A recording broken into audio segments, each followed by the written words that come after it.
I was not chasing success. For me, was to be more significant. And being significant, success will follow.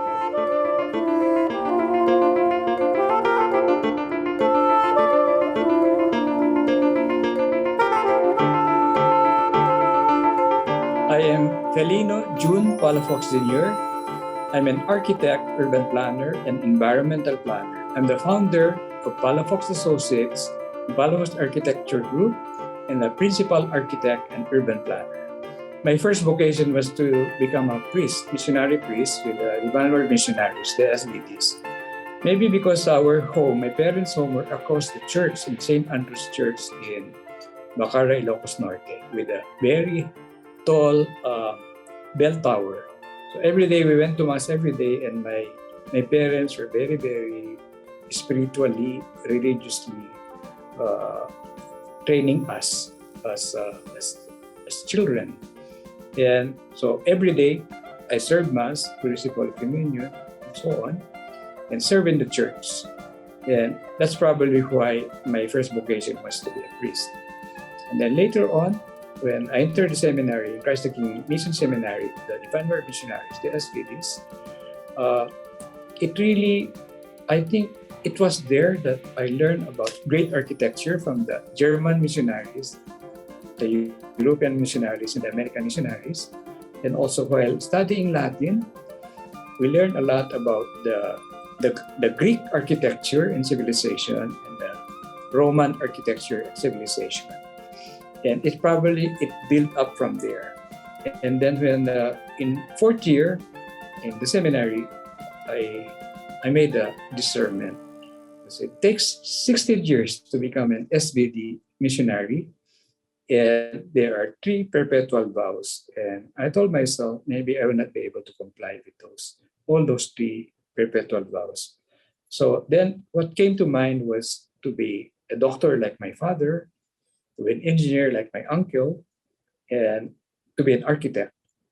My mother, who was my art teacher, and my father also, they told me that among us siblings, I was the most artistically inclined. And I could draw and make toys myself, and do a lot of drawings and artistic expressions. And then in our childhood, when I was a little child, during weekends, we go to the beach of Ilocos Norte, and other children would build sandcastles. I would build townships, not just one building, but several buildings, rivers and lakes and mountains with bridges. Maybe subconsciously, that's why when moving forward very fast, when I was invited and named hired to help plan the desert town of Dubai to bring it in the 21st century, first world city, it reminded me of my boyhood, making townships on the sand.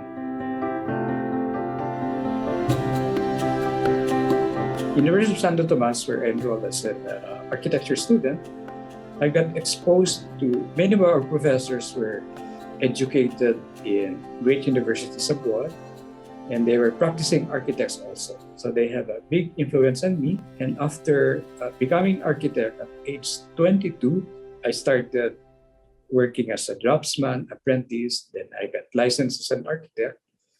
Then I participated in a sort of a competition to be a scholar of the University of the Philippines. The scholarship was funded by the United Nations Development Program, UNDP, University of the Philippines, and Department of Public Works, Transportation and Communications. So my full scholarship at UP was funded by 3 organizations.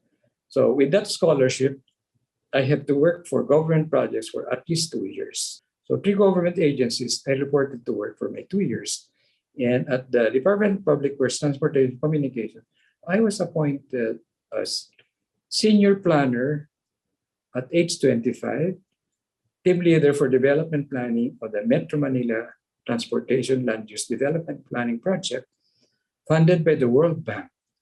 And again, I was part of those who selected who would be the foreign consultants to work with us. And we worked with British consultants, Freeman Fox and Halcrow Fox, who helped the planning of London, Singapore, and Hong Kong.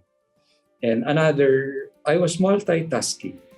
Another project that I was appointed was as project officer of the Manila Bay Region Strategic Plan, funded by the United Nations Development Program. So my 2 years in government, I was very fortunate to have been appointed in foreign-funded projects, working with international experts.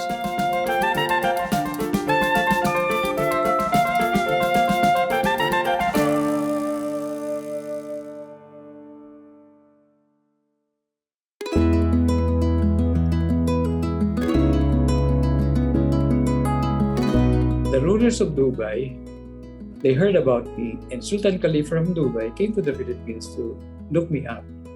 And I was invited and named hired to help plan Dubai, December 1976.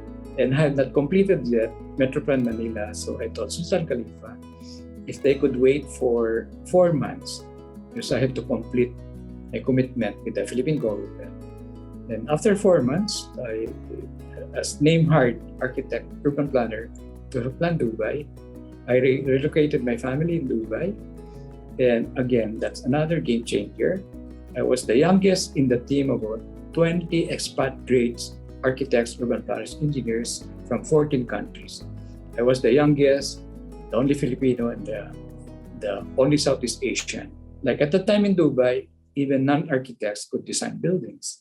So one of my assignments was to make those buildings beautiful, aesthetically pleasing.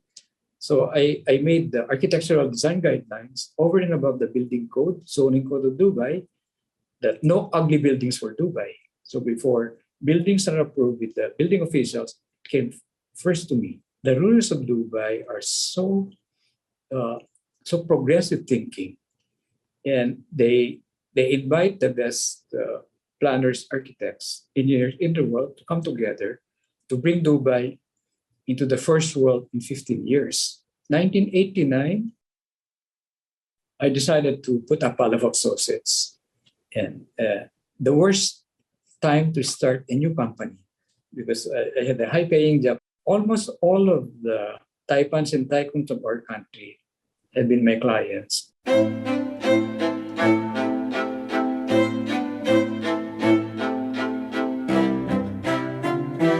When I put up Palafox Associates, many of the core values that I have introduced here start with honesty, integrity, professionalism, respecting the environment, also with business orientation and interfaith spirituality. And one of them was to help elevate the global standing of the Filipino professional. And somehow along the way, I think we've been able to achieve those goals and core values. And we walk the talk. Like, I don't just get any project. Like one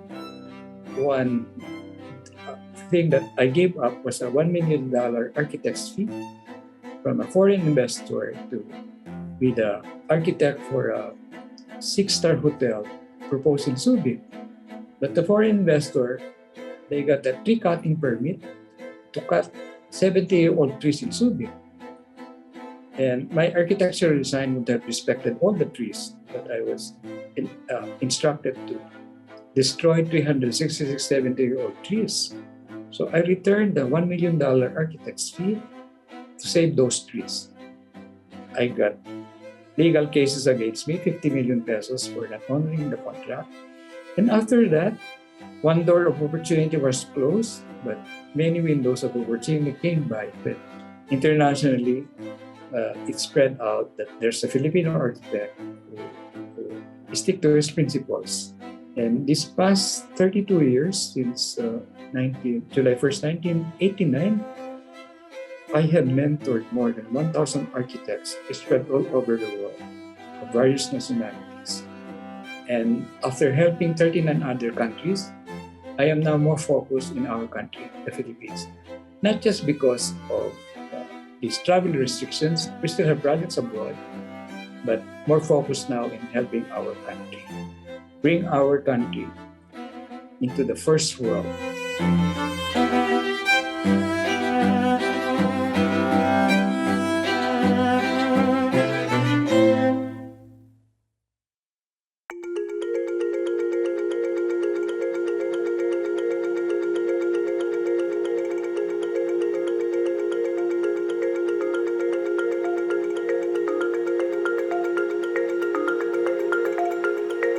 Green architecture, green buildings, green urbanism is the way to go, especially with climate change. And going green is really not just for our country or for planet Earth. That's why for Palafox, we have what we call integral ecology. Every project that we accept, work for, it's people first or social equity. We look at the beneficiaries, job creation, poverty elevation. And then we talk about planet Earth or the environment. And then third, we can talk about prosperity, profit, and economic goals without forgetting culture, history, and heritage, and interfaith spirituality. All these five guidelines, aside from the Pro Deo, Patria, et cetera, for God, country, and planet Earth. So we don't accept all projects, and we walk away from projects that violate these principles. And fortunately, like this project that we were fortunately assigned to partner with San Miguel Corporation and Aerotropolis Airport-Driven City for the international airport to be developed in Bulacan. And it's a good opportunity to implement our advocacy for green architecture, green building, green urbanism. It's more benefits heavy than cost heavy to go green building, green architecture, and green urbanism. Last May, he asked for a Zoom meeting with his team. I think about May 25 that we started this project with them. And it's a good opportunity to work on this green metropolis, Aerotropolis, Airport-Driven City, and Bulacan, together with San Miguel Corporation. And I'm aligned with the vision of Mr. Ramon Ang. Bulacan has very high development potential. In fact, Mr. Ramon Ang San Miguel wants us to help the whole province of Mindanao with the whole province of Bulacan, not just Bulacan. So I think that's part of their philanthropic initiatives of San Miguel and Mr. Ramon Ang. And for me, it's philanthropic architecture and urban planning. So we'll try to help Bulacan lifted up economically, socially, environmentally. Even before we came on board, an environmental impact study was already done by experts, and we'll try to improve on them. And also, we'll be proposing green architectural guidelines and green urbanism guidelines over and above the building code. And for Bulacan, we're putting forward that as much as practicable, the rooftop should have solar roof and green roof with rainwater harvesting, and also proposing vertical gardens and trellises. And we've done many of our green architecture projects. So this vertical trellises, you could grow flowers like maybe bougainvillea. You could also grow vegetables like ampalaya and tomatoes and so on, high value crops. And it also help the insulation of the building. Lessons from this pandemic, more natural light and ventilation. So air conditioning should just be a last option. So more outdoors. We studied more than 60 airports. I've been to more than I visited, observed, studied more than 1,000 cities in 72 countries and 7 territories. I must have been to about 1,000 airports in the world and get inspired. The future airport for Dubai is designed to be the largest in the world by 2050. And there are green features also. It's a combined capacity of London Heathrow and Chicago O'Hare. And this one for Bulacan will be largest in the Philippines and one of the largest in the world. And then airport like Changi Airport, they have gardens and forests inside the terminal. Also, Kuala Lumpur International Airport, and Osaka is a floating airport on the water and so on. And we bring them all of these best practices here. Although there's already many inputs from other consultants before we came on board. And the instruction from Mr. Ramon Ang is introduce more green features. I think his dream also is to make really a healthy city, a happy city. And these are my dream projects that I hope it will be implemented in the Green Metropolis, Green Erythropolis in Bulacan. It's a legacy project for me. Thanks to Mr. Ramon Ang, he respects there's available skills and expertise in our country.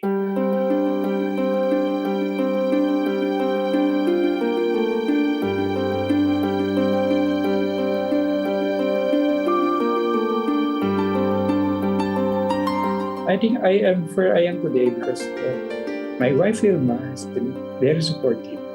She is an MBA graduate at LaSalle, and yet she always supported me, gave up her career path to be always with me, and my three children as well have been very supportive.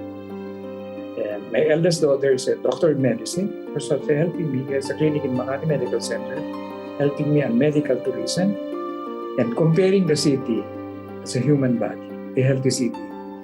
And my second daughter, Carmi, the first Filipino born in Dubai, took up a master's degree in urban planning, urban design in Oxford Brookes in England, another master's degree in economics.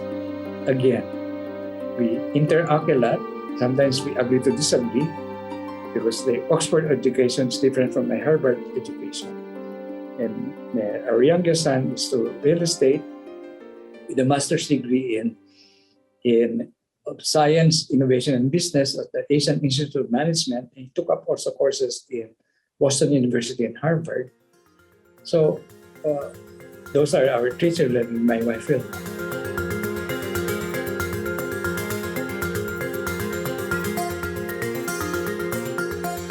If you want to get rich, it's not the profession you have to. It's really like you have the passion and missionary spirit to help people, you help your country, to help your city and community, and always doing the best you can.